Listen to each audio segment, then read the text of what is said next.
feel more affiliation with the dead trees. Let's start with that pine, because those were dead pines. Hey, friend, are you willing to engage in these practices? I feel more willingness. More willingness. Hey, friend. That's true. Right, let's start Are with you the willing pine. to Maybe all the engage? pines, speaking to the pines. That's Hey, true. friends, pine trees, are you willing? Where are pine trees out there? Feel some motion. And to this oak tree, are you aware of triple oak out back? The really big oak trees, the huge oaks of this yard? They're doing it. If it's good enough for them, is it good enough for you? Now he doesn't feel so cool for not doing it anymore. No, you look like an idiot. Oh no. I thought I was doing the cooler thing. No, you Oh look no. like an idiot. But you... Oak looks like an idiot. Welcome to the show. I don't know what this white bar is. Let me see. It's chat.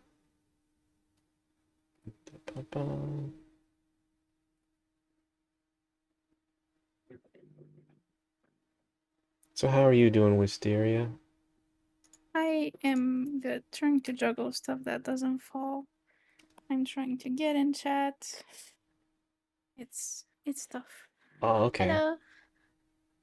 We've got what the heck is going on with this white bar? Oh, it's me. It's me. It's my VTuber. I gotta get out of this window. There we go. Were you the problem all along? I fixed my problem. I didn't even need a therapy session. All fixed. See, this is how you deal with people. You just get over it. There we go. Wah. Why is the oak stupid? You wanna hear more about it? Does it explain why? I don't know. Okay. You can be the leader of this front yard. Well, I don't know. Pine Tree ate your lunch on that. That's true. But you can jump on the bandwagon and not be one of the losers running around saying, wait for me. That's true. Yeah, she's a loser. Let's ask this maple. That's why. Hey, would you like to do this? I don't feel motion, but I don't feel resistance I also either. don't. It feels like, oh, interesting. Yeah. The maple is a people I've thought about pleaser. it. He's not resisting. That's not true. You have thought about it, so you have thought about it. Oh, that's true. That's true. Let's just do it. Yeah, let's do Pulling it. up our own traumas from the deeper, smaller subatomic aspects of self. The trauma is Whoa, buried that's deep in our deep. smaller subatomic presences. Where do you keep your And traumas? Also drawing up the smaller subatomic. My mohawk. Mm.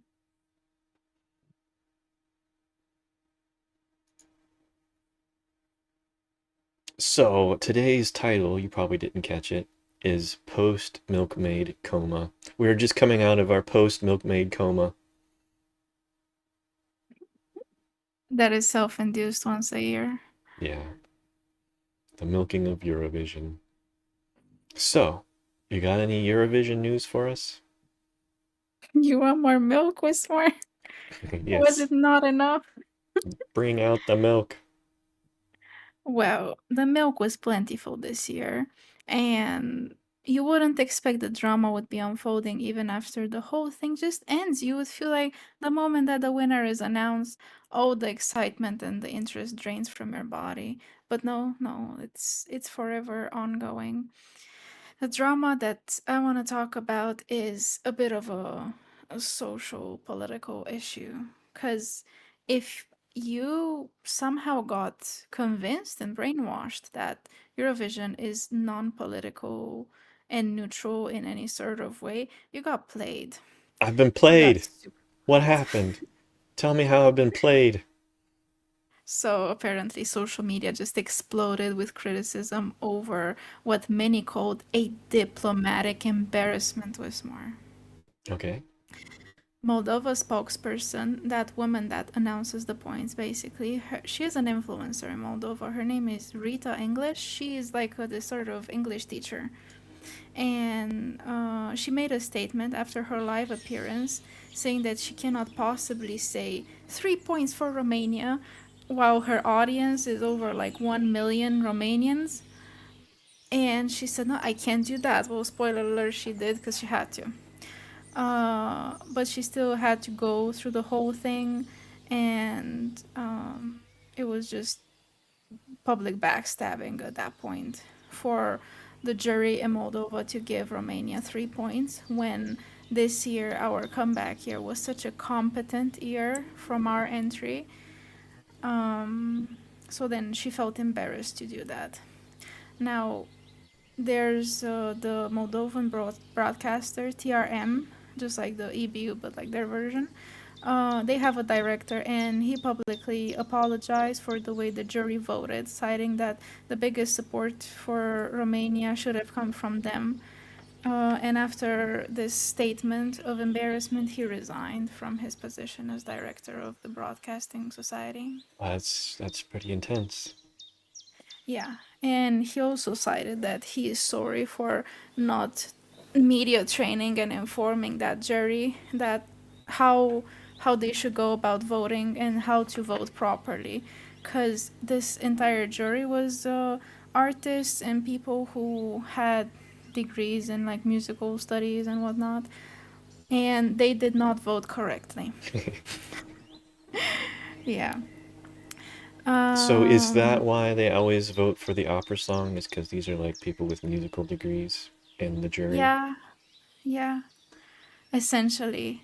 But also, Moldova has strong pro European and pro Romanian unification sentiments at the moment, and this is making the jury's low score particularly sensitive and personal because it creates geopolitical tensions, Wistmoor.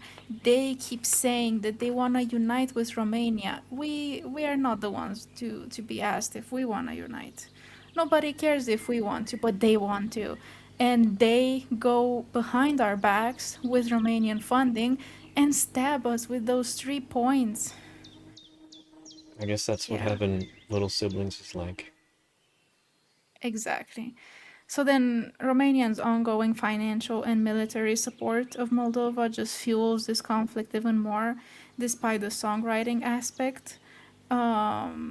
Because Eurovision always followed a pattern of psychological voting of your neighboring countries. So this is not like a new thing of Romania being petty or Moldova not knowing its place in the universe. This has been done among countries like Cyprus and Greece, Italy and Spain, nobody in UK, stuff like that. And the thing is that they just have started this sort of fire on a personal level among Romanians and Moldovians. And the irony is not lost on me necessarily because every time they have some sort of drone fall on their side of the country, fallen from, just like crossfire from Russia and Ukraine, and it falls on their side. Border Patrol and Romanian police are there in a sec to investigate and help them out with like military presence. And the voting happened at night, and then early in the morning, 3 drones fell upon Moldovan soil. And guess who did not show up? Wow. Romanians. Wow. Super petty. Yeah, super petty, but you know what was super petty? 3 votes. That was super petty. Petty versus petty. Yeah. And just to like create a bigger picture, is that Romania got 12 points from Luxembourg, and all over Romanian side of social media, maps of Europe have been trending with Moldova being the praised by Luxembourg, our newfound friends and allies. And also, it's interesting to see who Moldova gave points, you know? They gave 12 points to Poland and 10 to Israel. And I suggest from now on they call on them for any sort of financial and political support. Yeah, they wanted to make new buddies. Yeah. And then they gave Greece, Bulgaria, Norway, Czechia, and Finland points before they gave us points. So I don't know how you guys declare war in the US, but this is how we do it here through Eurovision. So Yeah. no more petty aristocratic squabbles. It's all about Eurovision. This Exactly. Like Eurovision is basically the place in once a year where you show signs of goodwill, ongoing treaties, just like burying animosities. But then nothing was buried this year. It was uncovered like a rotting corpse.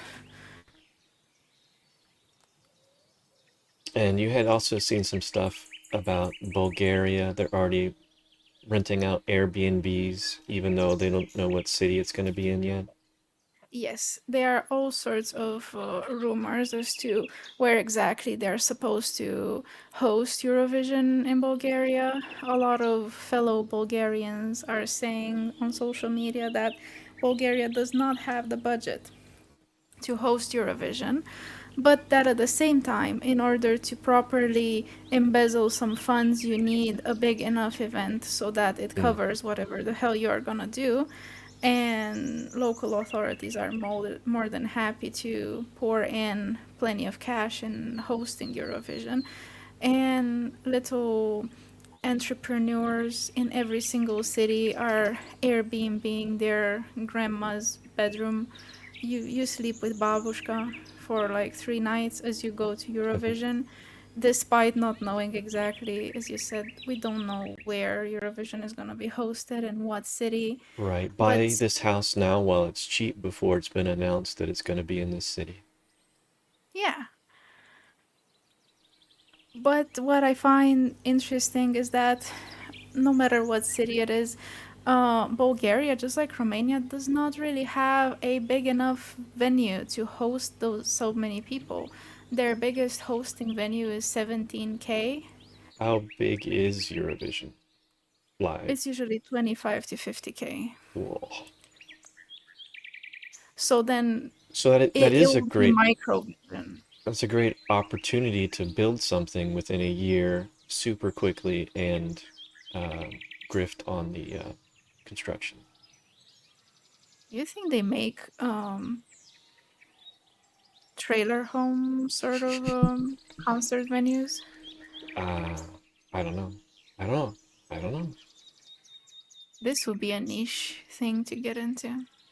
They will uncover an ancient Roman amphitheater and fit 50K in there. Exactly. Um, and just to like give you an example, we had a pretty big concert here in Romania recently with Metallica. Wow. Isn't that cool? Yeah, they came here and we didn't have a big enough venue for what they are used to singing and how many people actually bought tickets. So they performed in a football stadium, Yeah. which might be okay, but it was like uncovered. So it had acoustics zero, but they were professionals. They powered through with it, even though like the quality of music wasn't there. It was like a very weird festival. So this is why I'm saying that when you are about to embark in this endeavor of winning something that you might need to host, check if you have an empty, I don't know, gym class that you can host these people in. Well, I guess they'll just have ultra rare tickets and they can only fit in 17K. Yeah. But I feel like Balkan Eurovision would have a specific flavor to it, Wistmoor. And I will be there presenting it from the heart because it is very close to my heart. Yeah, it'll be interesting even just watching it unfold as they do the logistics this year. One other cutesy thing was that through Bulgaria's win, once again, Bulgaria protected Europe from all sorts of migratory invasions because they won against Israel. Well, I think we found the cow's teat for this year, watching Bulgaria get ready for Eurovision. Oh, definitely, definitely. That is like milk on tap.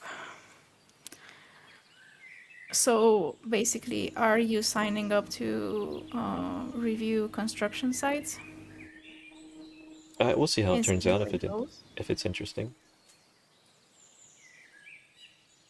You can do construction checks.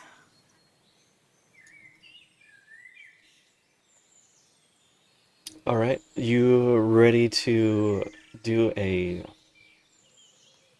react to a video? It kind of is a crossover from Eurovision to streaming, and we'll get into needy streamer overload gameplay. Yes. Oh, but before that, can I also announce Asia Vision? Yeah, There's gonna be Asia Vision. Eurovision, but Asia. And it is already announced to be in Bangkok, and it will happen in late September, early October, I think. The dates okay. specifically aren't announced, but until then, I think somewhere in the summer, if you haven't had your fill of politically charged song competitions, we'll have Eurovision, which is exclusively for Jews. Did you see when And that was going to be? sometime in the summer. Okay. And it will be hosted in Nuremberg. If you are around the area, it's an event. I suggest you go check it out. There hasn't been a Jew only event in Nuremberg in a minute. Wow. All right, I guess that's a good segue. Let's get back to our cool trees. Presences themselves who are dead and are trying to get to the light, and the rest of us are standing in their way. That's true. So at least we don't have that on our karmic records when we check out, because heads up, friends, we're all going to die. Death is Oh, damn. We got our karmic record being exposed. All right. So this is why only rich kids make it in music today. Here we go. Hey everybody, I'm Rick Beato. Okay, so this is just some observations that I've been making over the past couple weeks about where the music business is now and kind of where it was in 1994 when I moved to Atlanta when I Does was that look 23 like years him? old. Can you see the resemblance? No, you can go on. So the reason I moved down here was to try and find people to play with in I a can see it. band and do my own music. There were music rehearsal Yeah, from spaces certain around town angles. here that bands rehearsed at. There's probably about 4 or 5 of them. One of You them was know, called no Black. matter what, um, when you age, you still keep your nose. Yeah, I mean, it might get a little bit more big, but it's still Yeah, the it's like same character. nobody can take that away from you. They can take your hairline, your hair in general, your tightness of the skin, but the nose is there to stay. Box. I had about 50 rooms or so. There's another one called Avatar that had a bunch of rooms, maybe about the same, with a couple of huge rooms that you could rehearse on a stage. There was another place called Metro that was near the Masquerade, which is actually in a different spot now, that my band rehearsed in, that probably had 35 different rehearsal I don't spaces. know what his And there band were a is. number of Maybe he'll say. others. These were all full of bands that rehearsed all the time. So day and night, you can go in there. They're open 24 hours. You can go in and rehearse. This wasn't just Atlanta, this was every city. If you went to Seattle like I did in 1992, there was a number of rehearsal spaces around Seattle that all those. That's Pearl Jam. Have you heard Pearl Jam? No. Oh, wow, okay. Um, do you know if the people that are in Eurovision performing, if they're mostly rich people? Is it just the hosts that are rich celebrities? What's your insight there?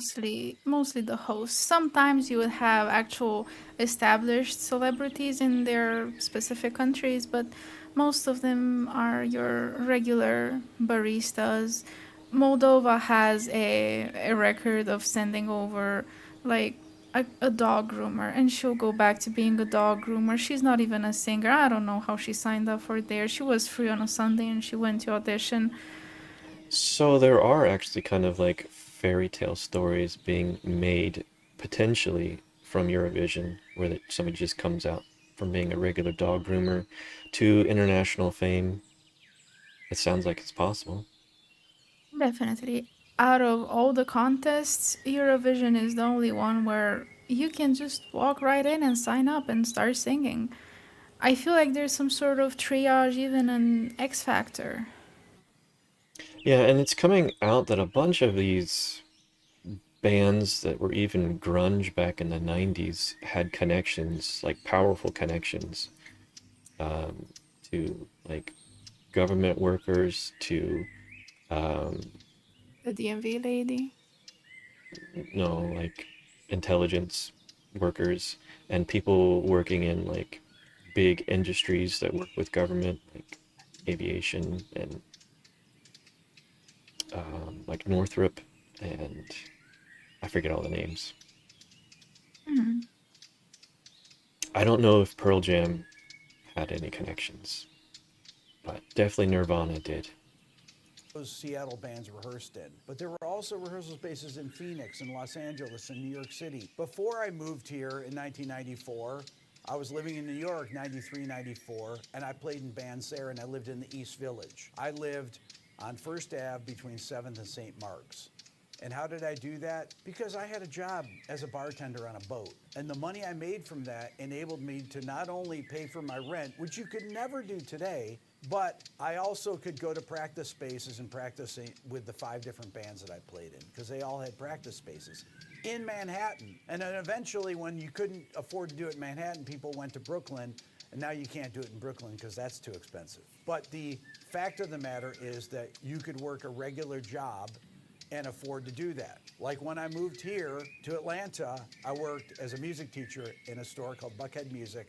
I taught 50 students a week and made $500. And with that $500, I paid my rent, which was typically about $300-400 a month. I had roommates, and I paid for our rehearsal space. I chipped in with the other 3 guys in the band, and we also paid to go in and record. I became a producer in 1999. The first gigs that I did were You local know, bands, and then $500 used to really stretch a long way. I know, I know. When And you hear these people say, with $500, I paid the rent, the cow, the milkmaid, and my neighbor to not be my neighbor, but my friends with benefits. yeah, serious inflation has happened.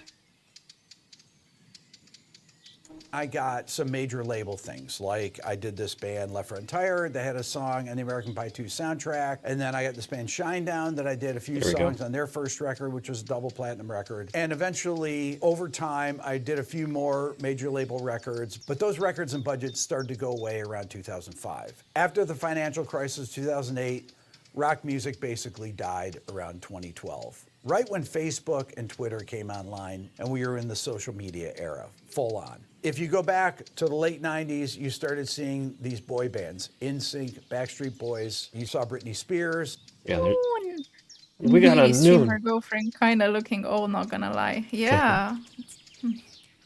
It's Britney Spears is our needy girl streamer. Yeah, and the previous guy was her dad. Good to see a noon. How's it going? And then you had this It's whole, time. I guess we just call it manufactured music that had professional songwriters and DB! producers that worked We got on music. DB! And then that started to bleed into things that I produced because I was one of the people that did that. Why do I bring all this up? Because now we're in 2026. When I do these top 10 countdowns on Spotify, I go back after I make the video and I look at the artists and I see what their background is. And invariably, the artists that are popular, almost all of them, are from wealthy parents and work with professional songwriters. Now, having wealthy parents is not something new in the music. All right, so he's gone over like the death of rock and the popularity of pop kind of has killed the underground scene coming to the top and people being able to make money as musicians, just like a dog groomer in a band. Can do it on Eurovision in Moldova, but it doesn't really work that way in the US anymore. Call it the milking contest, but then it actually is milking dreams more than anything else. Dreams and drama. Noon says, my catter is very yoffened on needy girl, streamer girl. Thank you, that was insightful. We like it too. Yeah, and after this React video, we'll be playing Needy Streamer Overload. And maybe even talk about the anime that's running, called Needy Girl Overdose. Business. Taylor Swift's dad, Scott Swift, invested, this is known, invested 500 grand, I think it was, into her record label, Big Machine. Oh back yeah, when she first hold started. up, hold up. For anybody who's like a Swiftie, this is the moment to take a sip of water and a walk because I'm about to to get into it. Anybody that kind of grew up with Taylor Swift in the beginning of her career, saying, "Oh, she's just like a country girl, like following her dreams with a little guitar and some love songs from boys that broke her heart." My goodness, it was not like that. Her dad poured money into her for anything and everything so she can make it into her music career. Good for them, good for her, good for everybody. But then this image that she has of a country girl that just started from nothing is kind of odd when everybody knows who her dad is. If it was something, like very niche that you wouldn't come across except if you're like a super fan, I would have bought the story, but I'm not buying it one sec. And you know who's the OG country girl that just really started from the bottom? Dolly Parton. Oh. You know, I stand Dolly Parton.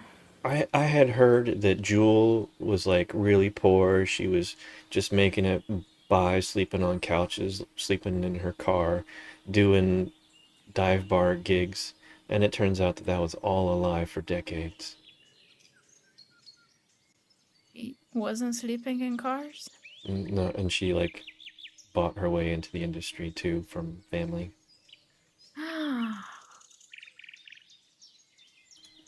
A bunch of liars, I'm telling you.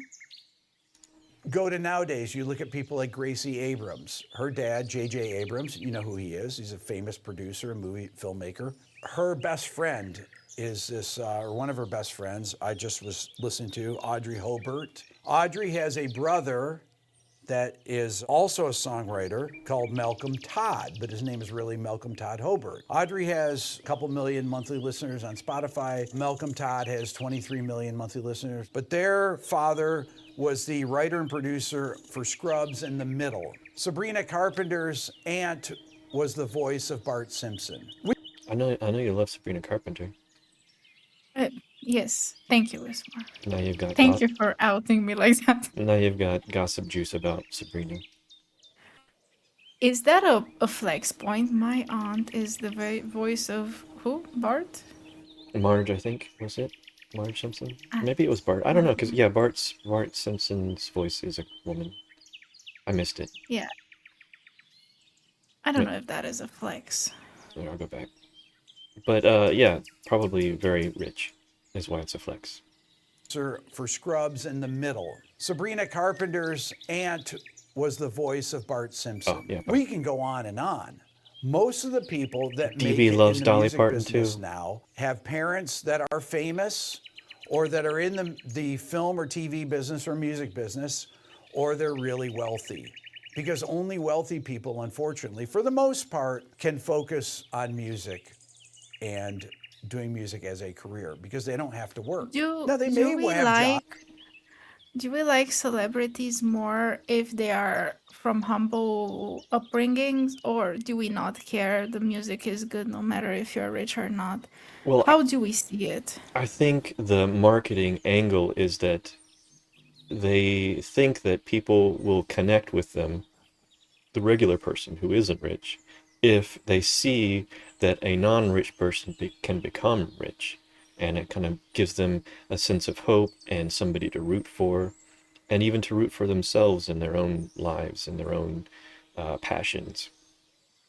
And that's actually You think? kind of how I wanted to Sorry. tie this into streaming, is we are seeing a lot more rich kids and celebrities getting into streaming and YouTubing. And will they be shut out just like musicians have been shut out in the last decade or so? Do you think with VTubers, this appealing point that a lot of them come from very messed up families and upbringings, Yeah, I and think that you can relate to them? They are like the trailer trash of the social media industry. the term is girl failure. They love seeing the girl failure. Oh, girl failure. That's hot. Lucia, hello. Hey, Lucia, how you doing? Welcome. We're talking about successful, wealthy musicians and not so wealthy, not musicians, because nobody makes it in the music if you don't have money. Jobs at work, but they don't have the pressure of that. Not only that, but they have their parents that can put in the money to hire the biggest producers, engineers, mixers, and songwriters to come in and work with their kids. And you know how that ties into streaming? Is the Mm. way you make it today is through clips. And there is an underground marketplace where you buy clippers and you flood the zone with clips from your streams to get people to see it and for the algorithm to think, whoa, this person is really blowing up. We got to push them on the algorithm because there's just so many clip channels, so many clips of this one person. And then on top of that, you've got the black market bot scene, which are watching these clips, which are watching their streams. And that's why it's becoming even harder to break in streaming, is because you're fighting against bots and clippers that have all been bought. And organic is really tough to beat that system.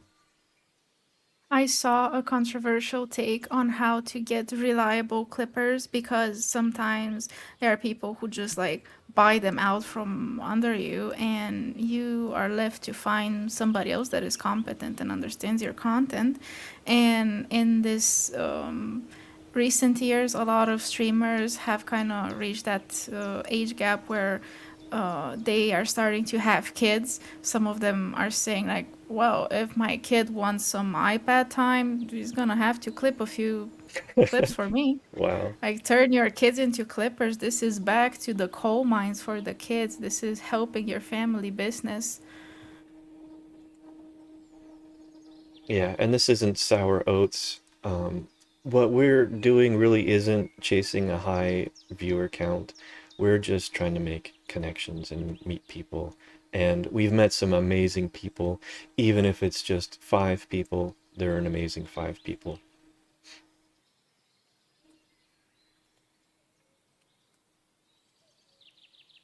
And that's why we keep doing it. Uh-huh. Thank you, DB. You're amazing too. You guys are amazing. Wistmoor, when are we gonna play? Um, we got 2-ish minutes left on this. That doesn't mean that their kids. You're getting bored already on our react. No, no, no. I am the needy from the needy girl overdose. Yeah, I need content. okay. Kids don't have talent. Gracie Abrams is a great singer. I say this a lot of time, instruments don't play themselves, right? So you can be the child of someone famous and wealthy You and know, also instruments don't play themselves, but people do. But You got played, bro. be an excellent musician. By the If you look system. back historically, bands like the Beatles, Black Sabbath, AC/DC, The Who, The Kinks, Nirvana, Alice in Chains, Soundgarden, Pearl Jam, Smashing Pumpkins, Oasis, The White Stripes, these are all working class bands that come from very humble beginnings and can tell stories based on their upbringing, something that rich people frankly can't do. If the people are not from wealthy families, then you can bet on the fact that if they're pop artists, they are signed to a publisher that's a famous producer. Because most of the big producers out there, I don't need to mention names, I've interviewed some of them on my channel. I remember seeing some really strange stuff back in the early 2020s where there were VTubers that were part of like LA agencies, and there was no way that they were making enough money off of their streams to, you know, pay for these agencies. So I don't understand why they got picked up by the agencies, what the agencies were doing for them, and it was all suspicious, but they have since disappeared, and we'll probably never know. These pop producers have their own publishing companies, and they might have 100 songwriters that are signed to their publishing company. And why is that? Because they can afford to pay them $50,000, $100,000 advances to live, because the people need money to make their music, or you could say make their art, if you consider it art. I consider it art.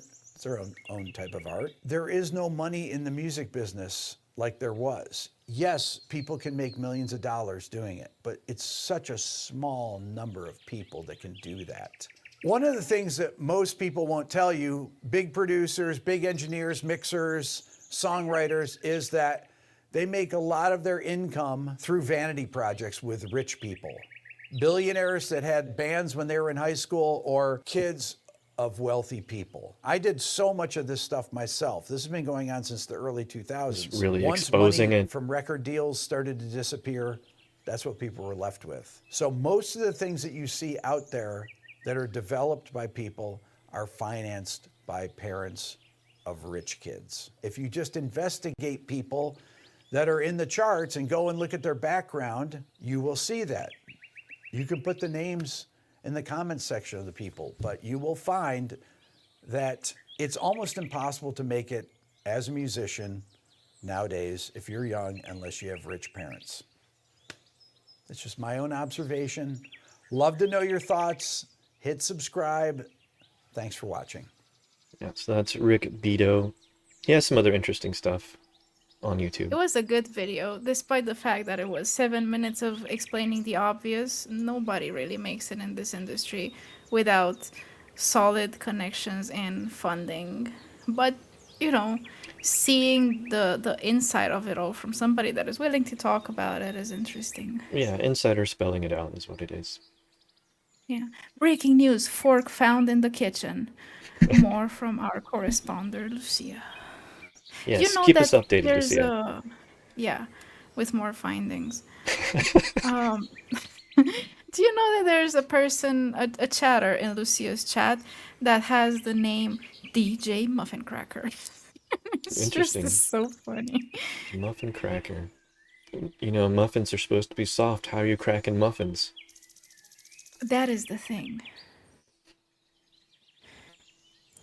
This isn't only true for music industry, y'all. Every single piece of produced entertainment is spoon-fed. Yeah, we were tying it into streaming.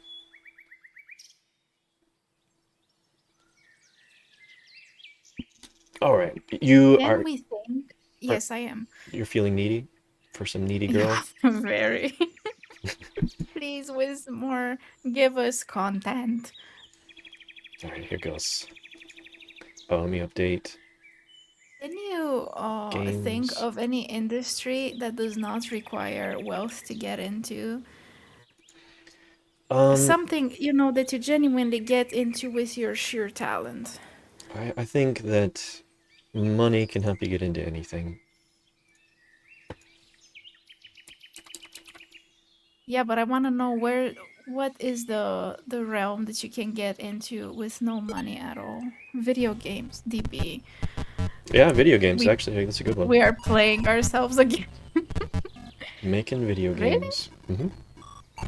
Because AAA is actually killing itself. Even with all the money they're throwing into it, it's just like a bottomless pit. And the ones that are successful are the indies. Dare I say comics? True, that is another one, yes. Lucia said DJ Muffin is an Indian DJ and he's a wonderful musician and friend. Good to know. Maybe in India their muffins are easier to crack than ours. Got some crispy muffins out there. Alright, we have never played this before. I don't even know what I'm doing, but I can Will read. you screen share with me? Oh, I'm not screen sharing, right. Wait, what's this say? There are no angels. Hop and step. May I have this dance? This is the world's end.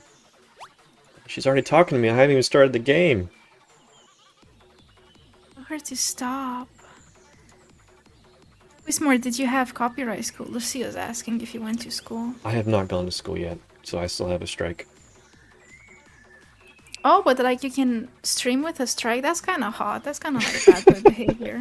I'm trailing a strike like put toilet paper on my shoe.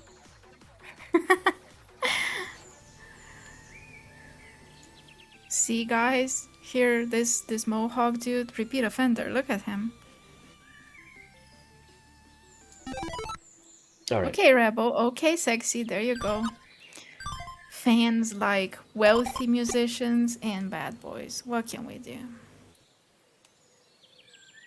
So this is day one. We've got 30 days to reach 1 million followers, I think. Oh. We do love a bad boy. We do. So, a bit of insight into this game so people know what this is about. Yeah. Let me fix the window a bit. There we go.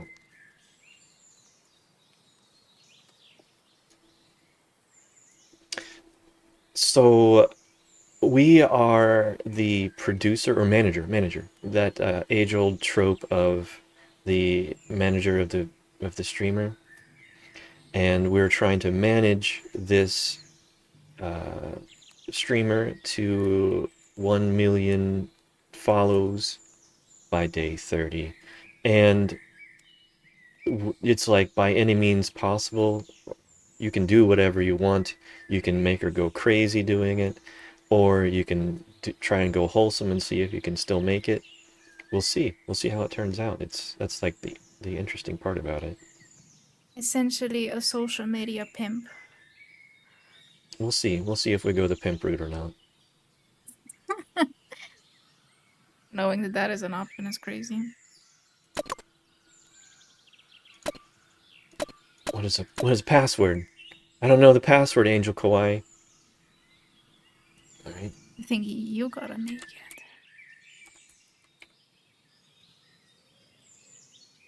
This is just a guess.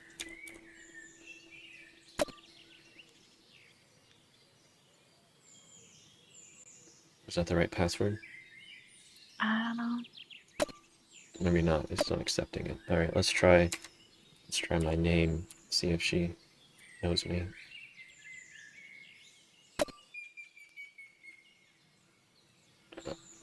I'm gonna be pretty. I'm gonna crash out if I can't get past the login screen.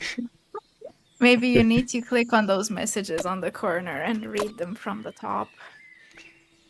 Okay, thank you. I almost had it. From the top. I almost had it. This could have been a very short stream then.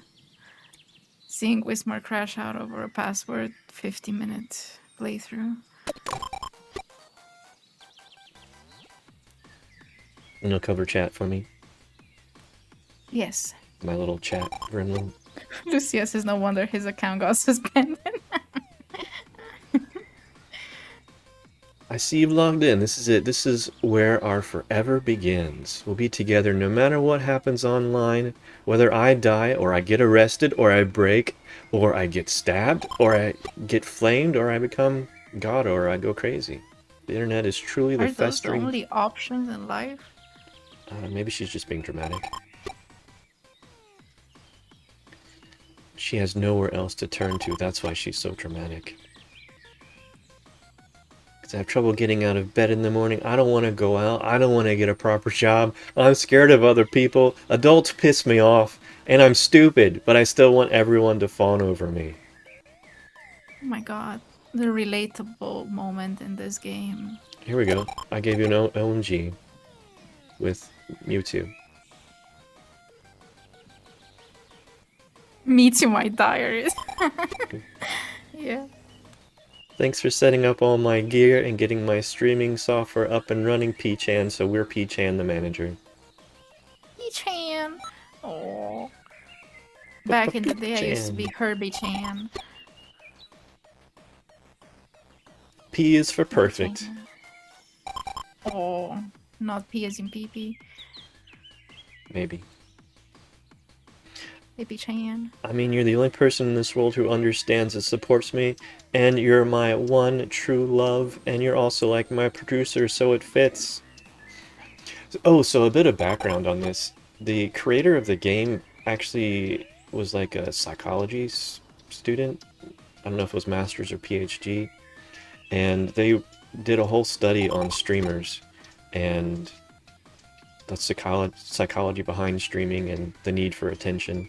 And that's where this game came out of. So it's got some deep stuff based off of real fieldwork, I guess. So he studied all of these streamer girls and came up with the conclusion that they are all needy and a bit messed up. Another headline of today. It's almost time. My makeup looks good. Got my wig perfect. Here we go. It's time for the first stream. Do you remember your first stream? Oh yeah, I remember my first stream. I drew chickens because I was anxious. And I was cranking out chicken doodles for every single chatter because I didn't want to talk to them. This is how you deal with people talking to you. Draw them as chickens and you hope they befriend you. You're really Says, exposing yourself. Oh yeah. Peachan, wasn't that how Akane from Arma called Black Pig? I don't know what's that. You'll have to get an answer from people more in the know than us. Yeah. Lucia says, okay, so me falling for some love bombing to my diary. We get it. Yeah. I feel like this game will hit a very personal note with you, so stick around. You might want to do some therapy with us.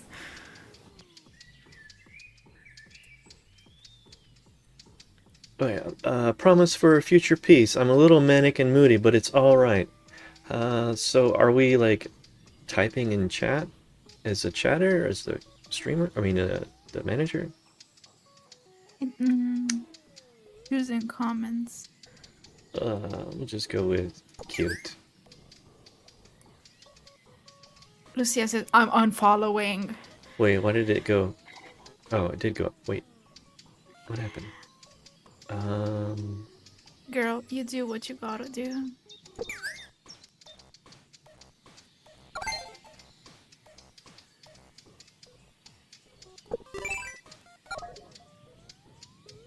Okay.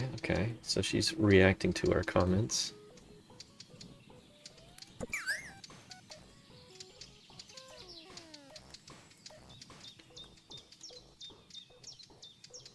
Yeah, alright, I don't hate it, sure. I'm here to love and heal all you nerds out there on the internet. She's our internet angel. Save me, please. Lucia says this choosing dialogue option is so confusing. Like, what? I mean, sometimes you just don't know what to say, so having